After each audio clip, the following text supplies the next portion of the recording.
All right, welcome. We're thankful for your presence. We welcome those who are going to join us by way of Facebook or maybe YouTube later. We ask that if you have any questions that you get a hold of us and allow us the opportunity to answer your questions. We would appreciate that. We're going to be in chapter 11 of the book of Proverbs tonight, picking up in verse 29, and we'll see how far we can get. How about that? I know I say that a lot. Herschel's like, oh, yeah, okay. I've heard the wind blow before, right? All right, in Proverbs chapter 11, verse 29, he that troubleth his own house shall inherit the wind, and the fool shall be servant to the wise of heart. Do we have any examples of those who troubled their own house in the Bible? I think of Korah. What about Korah and his rebellion? And what happened? The earth, what did the earth do? It opened up and it swallowed every one of them. It swallowed his whole family. It swallowed his servants. It swallowed his animals. God really made a point when it came to Korah's rebellion in Numbers chapter 16. You come on down through a little bit further down the timeline, and I think of a man named Achan. You remember Achan? He took some silver, or he took some Babylonian garments, and what did he do with them?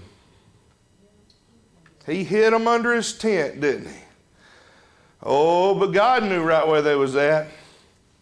And he was exposed, and he was killed. It cost him dearly. In Joshua chapter 7, you think of Ahab. He troubled not only his own house, he troubled all of Israel. But as the king, Israel was his house, right? He was the troubler of Israel. What about the man who rebuilt the city of Jericho? You remember there was a curse that was put on the one who would rebuild the walls and set the gate of the city of Jericho. Whoever did it, it would cost him his firstborn. And lo and behold, a fella came along and said, you know what I think is a good idea? I think it's a good idea to rebuild the city of Jericho. And that curse was on him. And it cost him everything. His name was Hillel the Bethlehemite. I think that's how you say it. He that troubles his own house inherits the wind. What do you do with the wind? Do you catch the wind? I mean, what do you have when you try to catch the wind? Nothing. And so it is when you trouble your own house. You're enriched with nothing. You're just going to have heartache. What do you think it means here? The fool shall be servant to the wise of heart.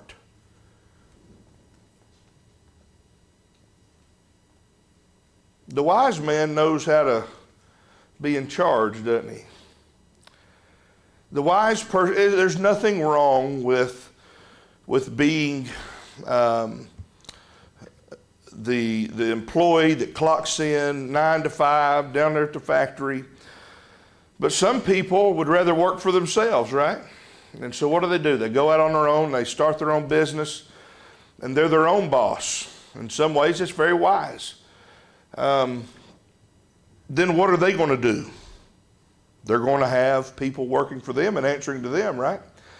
I kind of see that fits here. But the foolish person is not going to have an advantage over the wise of heart. There's no way that a foolish person can overtake or overcome the wise of heart, because the foolish person does not have God in their life. They're not living after His precepts, and they don't have His promises. And no matter what the physical state, you think of the rich man and Lazarus. Well, the rich man, he had it all, but he was a fool of heart. And when you boil it down to the reality of what it was, even though there was a beggar laid at the rich man's gate, he was in a lot better shape than the rich man was, wasn't he? I mean, he traded just a temporary little piece of life for an eternity, comforted in Abraham's bosom forever and ever. And while the rich man is still languishing away, that poor man is still being comforted in the bosom of Abraham. It tells us in verse 30, the fruit of the righteous is a tree of life, and he that winneth souls is wise. Just as the tree of life was what it was to the Garden of Eden, just as the tree of life kept the Garden of Eden in that time what it was, so is, that's the same thing that a righteous soul winner is in today's time. It's a tree of life. Everything that a righteous soul winner, everything that a person who is living by the godly principles and striving to meet God's expectations for our lives, that makes everybody around them better, doesn't it? It brings life. It speaks life. It says here that he that winneth souls is wise. What is so wise about soul winning? Well, that's what Jesus tells us to do. And that's what we need to do. That's our job, right? So we should be about, like Jesus said, be about my Father's business. What is it about a soul? We talked a little bit about this Sunday morning in the Bible class. What is it about a soul that makes it so valuable? It's saved from death. Yeah, absolutely. If you look at James 5:20, let him know that who turns a sinner from the error of his ways will save a soul from death and cover a multitude of sins. And we talked about how in Matthew he says, whosoever will save his life will lose it. And some translations will say himself. Whosoever will save himself will lose himself. And he's talking about the soul. And we talked about how Sunday that we are a soul in possession of a body for just a time. But the real me is the soul. Go ahead, you had a comment. It's eternal. That's valuable. We in that essence, in that instance, in that way, we're made in the image and the likeness of God. Eternal value. We are unique. There's only one you. There is not another Jerry. There is not another Herschel. You are unique, and you are unique throughout all of history. There's only one you, and that is of incredible value. What is the ultimate stamp of value on our souls, though? What is the one thing that gives us surpassing value? It's what Christ did to procure our salvation. We were, 1 Peter 1:18 and 19, we were not redeemed with corruptible things as silver and gold, but we were redeemed with the precious blood of Christ. That gives us a value far and beyond anything that we could ever mention. And it's because the perfect, spotless, sinless Son of God came to earth and paid the ransom price for every one of us. And that is, as Paul would say, an unspeakable gift. Jesus Christ gives us immense value. The fruit of the righteous, the tree of life. He that winneth souls is wise. We're counted wise when we win souls because that's the exact and the express purpose for which God has sent us. He sent Jesus to pay the ransom price for souls, and he has sent us into the world to bring people to that saving relationship. In verse 31, behold, the righteous shall be recompensed in the earth, much more the wicked and the sinner. The righteous shall be recompensed in the earth. I think of 1 Timothy chapter 4 and verse 8, where Paul writes that bodily exercise profiteth little, but godliness profits in all things. It profits for the life that now is and for the one to come. Righteousness is profitable. It's literally the best life that you can live is a righteous life. It'll bless you. How does living a righteous life bless us now in this life? In what way does living a righteous life recompense us now?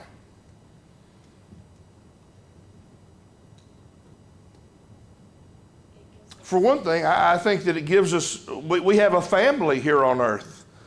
The Lord added to the church daily those that are being saved, and we have a body, a group of people to which we belong. We have community. We have a group of believers that have the same goal in life. That we have people that are able and willing to bear our burdens with us. We don't walk these miles alone in life. It's a blessed life. Anywhere you go on vacation, you can look up the Lord's church, you do just a little bit of research, and when you walk through those doors, you're with family. When I was in preaching school, my first year, they asked me to lead singing for the graduation that year. And one of the songs that I led was Anywhere's Home. And I thought it was extremely fitting for preachers. Earthly wealth and fame may never come to me, and a palace fair here mine may never be, but let come what may. For Christ for me doth care. Anywhere is home, if Christ my Lord is there. No matter where we end up in life, where we go, we have somebody with us. And we have a family. What a blessing. This kind of goes along with the meek inheriting the earth. We've talked about those that were in power, the Herods, and they would not be warmly and welcomed into anybody's house. They were not loved. But Paul could go to any city and find a Christian and they would take him in. Go ahead. We have the peace that goes along with that. A peace? The peace that you have because The peace that passes all understanding. Yeah. It's a blessed life to go through life with peace. Life can be chaotic. Life can be just overbearing sometimes. But we know that no matter what, we know who holds tomorrow. And there's peace in that. There's hope in that. There's comfort in that. And sometimes I wonder how people go through life without it. How do they face the storms of life without the comfort, without the hope, without the assurance, like we sing, blessed assurance, Jesus is mine? How do they go through life and face the diseases and face the loss without the assurance? How do people gather around a grave and lower their child? How do people gather at the graveside and lower their spouse or their parents and not have the hope that Christ offers us? to not share in the hope of the resurrection, not to share in the hope of eternal life, where Christ is going to fix it all. How can people make it? You see, to live righteously is blessed. It blesses us here and now, and it will bless us in the life to come. There's no doubt about it. Much more the wicked and the sinner. They go through life without the hope, without the comfort. That's their recompense. That's their reward. Our reward is going to be good or bad. That's the way life works, isn't it? Our consequences in life are positive or negative. We either have good consequences because we make good choices, or we have bad consequences because we make bad choices. Same thing spiritually. Same thing when it comes to obedience to God. The righteous are recompensed in the earth. Chapter 12. Any comments? Do you have in the earth, the New American? I mean, does the King James say? In the earth, yeah. To me, that's where they're going to put us. That's where our bodies go, in the earth. Right. Well, we're talking about the righteous shall be recompensed in the earth. It's talking about a blessing that we have. Where are we? We're in the world, right? We're in the world. We're not of the world. Yeah, I'm not so sure that he's talking about like burial or being planted after death. That makes sense. Because Yeah. it says the righteous will be put in the earth. Right. And that New American Standard has the same thing. The New will has the in the earth. Right. And her version does of the earth. Right. While we're on earth. Yeah. During our life is immensely blessed right here and now, and it will be immensely blessed in eternity for all ages. It is the best life to live. So in chapter 12, we come to another chapter finally. We only took about 4 or 5 weeks to get through chapter 11. Whoso loveth instruction loveth knowledge, but he that hateth reproof is brutish. Now, how do you get knowledge? Trial and error. Or That's one way of learning, isn't it? mistakes. But is it another one through instruction, loving instruction? And if we go to school, we go to college, receiving instruction is a lot of times laborious. It's hard work, isn't it? You got to be diligent to learn. It takes effort. You have to strive to keep digging and to keep learning and to keep filling your mind with the information. And whoso loveth instruction, whoso loveth instruction loveth knowledge. If you love instruction, you love what it takes to get that knowledge. You love putting the work in. You see the end goal.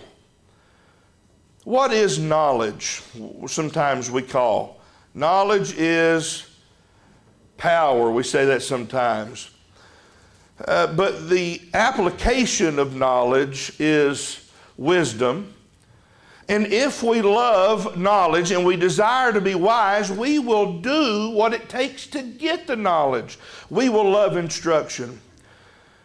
Some people know too much to be instructed, don't they? Some people are too wise, and we'll put it in their own eyes, in their own conceit, if you will.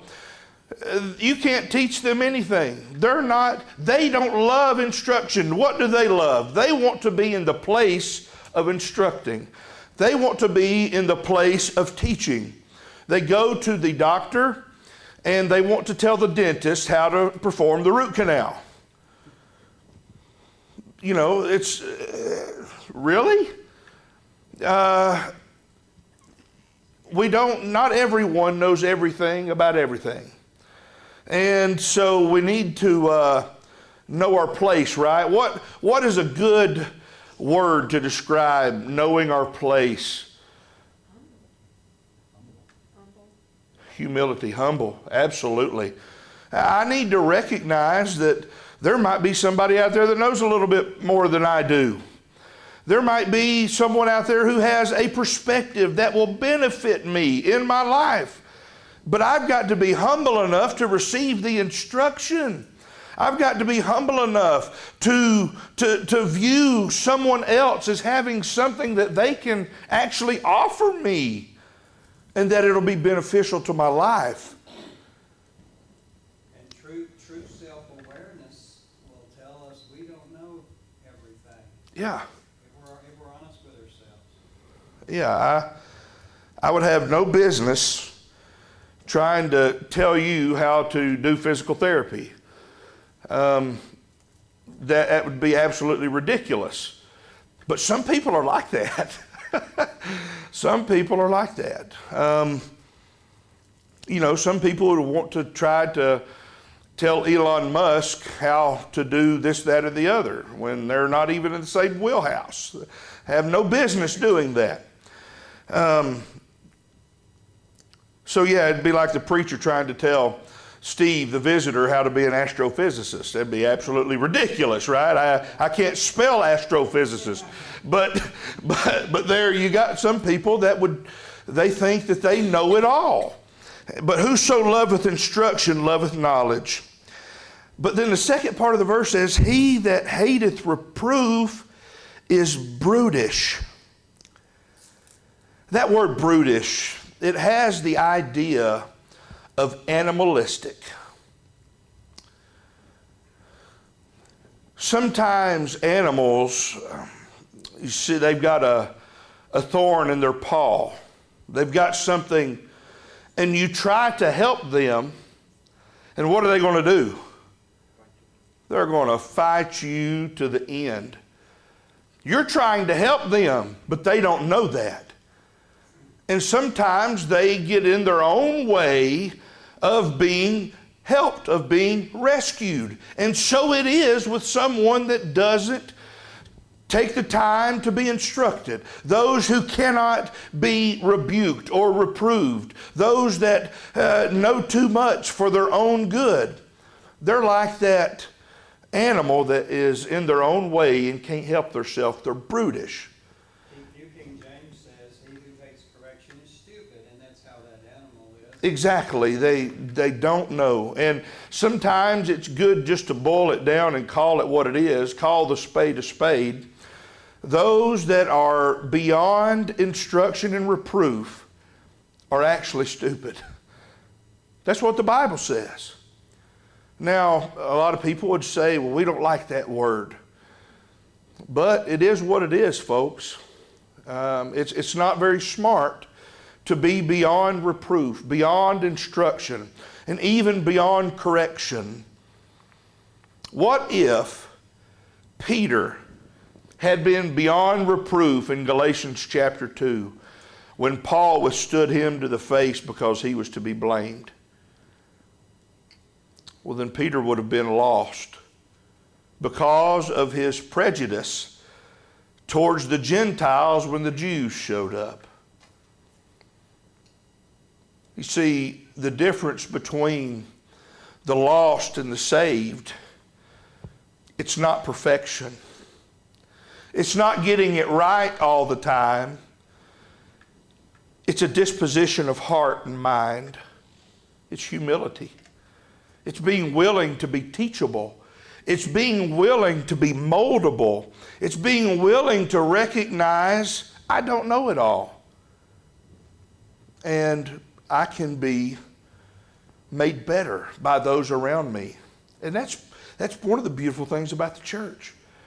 Just in this room, there is so much wisdom in so many different areas. And that is to our benefit. So many years of experience over so many different applications. We're better together, aren't we? And no one of us, not a single one of us would be better off by ourselves and without each other. Whoso loveth instruction, loveth knowledge. Who does the Bible tell us learned? He said, though he were a son, yet learned he obedience. Hebrews 5 and 8. That's Jesus. Jesus he learned. In Luke 2:52, he grew in stature and favor with both God and man. He learned. Jesus was at one time teachable and then became the master teacher. Verse number 2, a good man obtaineth favor of the Lord, but a man of wicked devices will he condemn. A good man. Who gets to define what that is?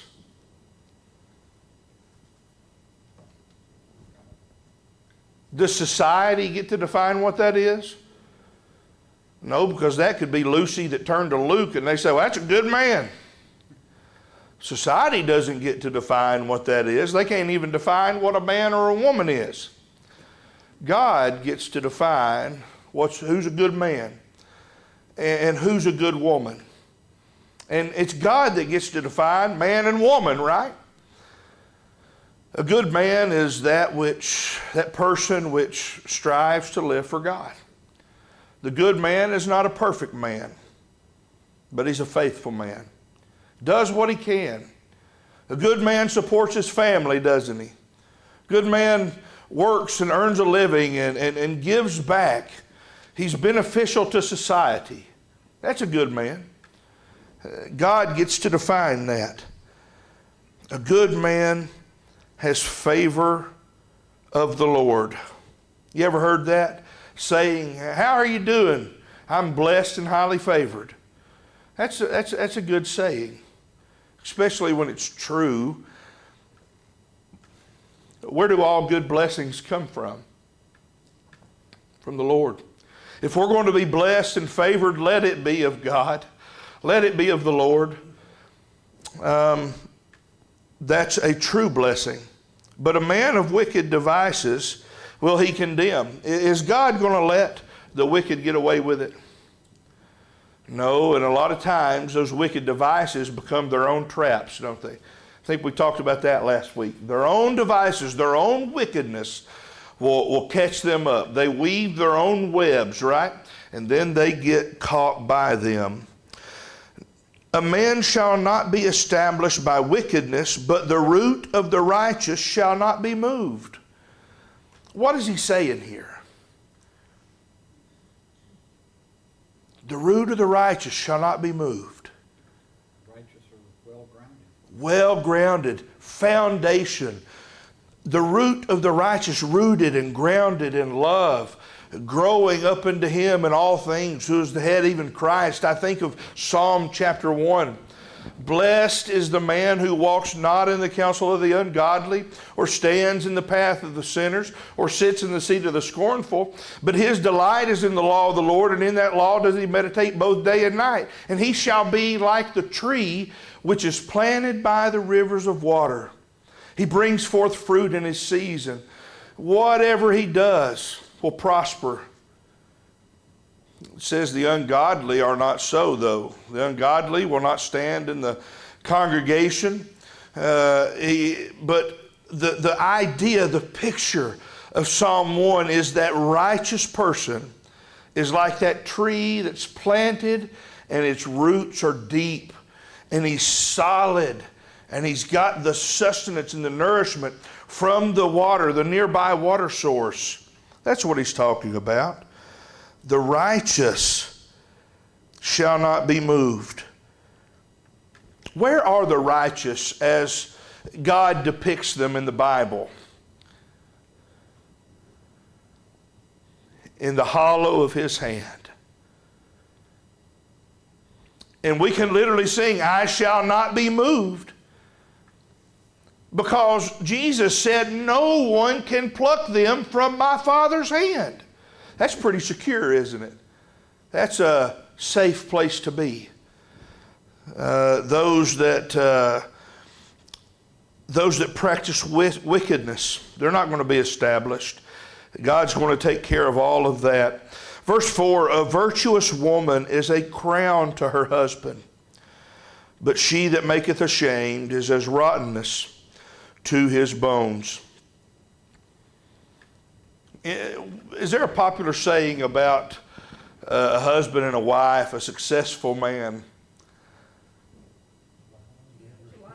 Behind every successful man is a what? There's a good woman. That's kind of what I think about when I read this verse. A virtuous woman is a crown. What is that? What is the crown? What do you think about when you think about the crown? It's a symbol of power. Yeah. Like Eddie Kraft, the co-director of the school, he said, I am the head of my family, and she's the neck. She turns that head. I wear the pants in my house. She tells me what pants to wear, right? No, the virtuous woman is the crown. It's that beautifying piece. It's that statement, right? It's the thing that you notice of value about that man, right? It's what sets him apart. And a virtuous woman can be like that crown of jewels upon his head. Solomon said that the virtuous woman was far above her price. It was far above rubies. She's literally a crown to her husband. But she that maketh ashamed is rottenness to his bones. It's like a cancerous disease. Have we ever known a man who was brought low by a woman? Sure. I think of Jezebel and Ahab. Jezebel really fed into and had led Ahab in a lot of wrong areas. But the opposite of this is also true. The flip side is also true. A good husband is the same thing to his wife. And a husband that is not virtuous and a husband who is not what he should be is as rottenness to her bones as well. The same thing is true. The opposite is true. The thoughts of the righteous are right, but the counsels of the wicked are deceit. Everything that the wicked is going after is falsehood, it's error, it's sin, it's no good. But the righteous are thinking good things, right? Philippians 4:8. Whatsoever things are true, whatsoever things are just, whatsoever things are lovely, whatsoever things are of good report. If there's anything virtuous or praiseworthy, think on these things. That's what the righteous are dwelling on. Things that are true and noble and just. But the wicked are always scheming. They're always thinking evil of. Love in 1 Corinthians 13, it thinks no evil. It keeps no record of wrong. It thinks the best of. It gives the benefit of the doubt. That's the righteous. The wicked are not like that. The thoughts of the righteous are right. The counsel of the wicked are deceit. These verses 5 through 7 are general sayings that relate our thoughts and our words and their end effect, if you will, the end effect of our thoughts and our words. Our thoughts and our words become our actions, right? We think it, we say it, we end up doing it. The words of the wicked are to lie in wait for blood, but the mouth of the upright shall deliver them. You know, in James 5, you went to James 5 earlier, James 5 and 20. In James chapter 5 and verse 3, James says that death and life are in the power of the tongue.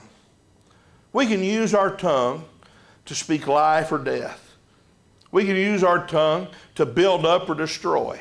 We can use our tongue to save or condemn. What makes the difference? The heart. Out of the abundance of the heart, the mouth speaks. How we use our tongue is determined by who we are.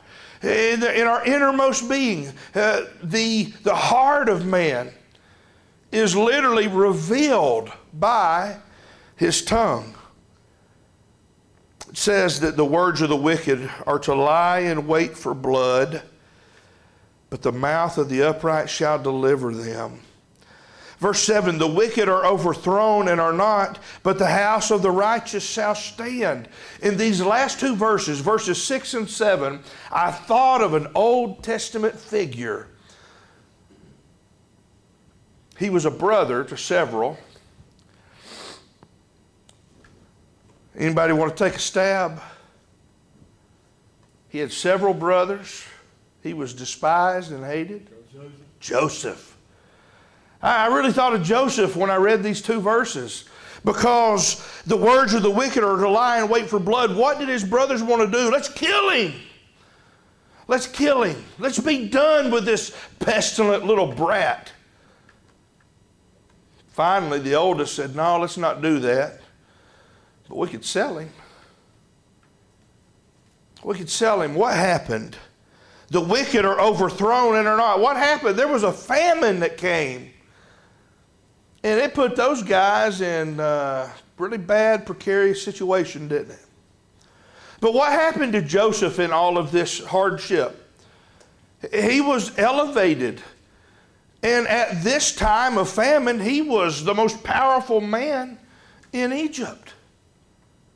Sounds to me like the house of the righteous shall stand. The Bible tells us in Romans chapter 8, and I think it's verse 31, if God be for us, who can be against us? Your whole family can stand against you. The whole world can stand against you. But if God is for us, that's all that matters. That's the only thing. God is the majority. The house of the righteous shall stand. Verse 8, a man shall be commended according to his wisdom. Again, I think of Joseph. He was given wisdom. He was given the ability to relate the meaning of these dreams. And then he had the wisdom, the wherewithal to say, you know what? Since there's going to be 7 years of plenty, then we ought to save up for the 7 years of famine. That's pretty wise, isn't it? And the king saw that and was like, whew, I'm glad this guy is here. I'm glad that he came up out of the prison. You see, even when Potiphar's wife lied on him, he was able to overcome that too. There was nothing that happened in Joseph's life that God was not able to overcome and to use for his glory. And eventually his brothers had to come to him. It says a man shall be commended according to his wisdom. We appreciate wise men, don't we? We can, wise people that live prudently and with wisdom, we honor that. We appreciate that. And we should, rightfully so. It says, but he that is of perverse heart shall be despised. That's also true. We don't appreciate those who plan and scheme and do evil. We don't celebrate the people that come up with these ideas to hurt humanity. We don't celebrate guys that are out here running reckless on the road at 140 miles an hour. We don't appreciate that. We pull for the good guys. The boys in blue, right? We don't appreciate perverseness and harm and danger. But wisdom, we can get on board with that. It says that he that is despised, in verse 9, and hath a servant is better than he that honoreth himself and lacketh bread. He that is despised, that is lowly. He's not much. He hath a servant is better than he who honors himself and has no bread. And I think of that saying out there in Texas that they say he's all hat and no cattle. He's all talk. He's all show. He wants everybody to think that he's the richest man in the room and that he's got it going on, but he's really not.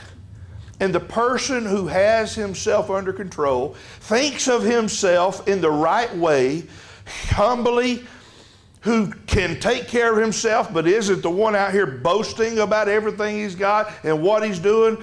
The lowly man is a lot better off than the man who's boasting of himself and who is really all hat and no cattle. I have known in my life, there was a guy in the town where I went to high school, Stevenson, Alabama. He always had on a pair of old dirty overalls. And he had heavy equipment and logging, dozers, and he's always great guy. You look at him, you wouldn't think he had 2 nickels to rub together. And he had enough money in his front bib to buy whatever he wanted. He didn't have no nice fancy hat.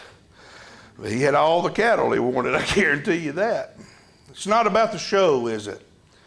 God wants us to be just who we are and to not put on a facade, not be fake, not be boastful and arrogant and braggarts, but just to, as Micah chapter 6 and verse 8 says, to do justly, to love mercy, and to walk humbly with our God. God will bless us as we do that. And the blessing on our lives will be evident. We won't have to brag about it. The life that we live will be a blessing and it will be blessed, and we will be all the better for it. We will pick up in verse number 10. I was hoping to get through 14. Verse number 10 is so important. A righteous man careth for his beast. I have very little for a person who has it within themselves to torture and to be mean to animals. In my estimation, that's a monster. We'll pick up there next week. Thank you so much.